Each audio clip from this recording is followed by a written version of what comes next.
You have to drive across the Tibetan plateau for almost 10 hours to reach Ngaba. This is the town that the Chinese government doesn't want the outside world to see.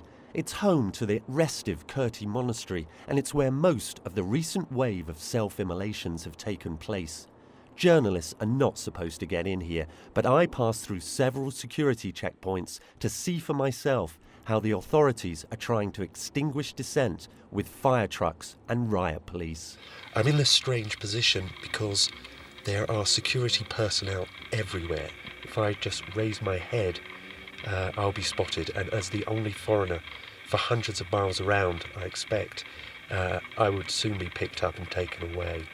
It's been useful to be here to see just how intense the security is. Maybe every 30 or 40 metres along the street there are police, soldiers, citizen volunteers, and then there are elsewhere clusters of security personnel carrying some of them fire extinguishers to put out future efforts at self-immolation, and also some with some very mean-looking batons with spikes on them. It almost looks medieval.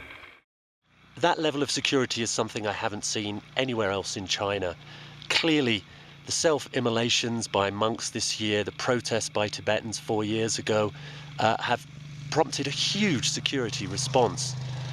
Without some kind of political initiative, it's hard to see the situation improving anytime soon. Ngaba and places like Ngaba, Seda and others are going to be in a state of lockdown on and off for many years to come.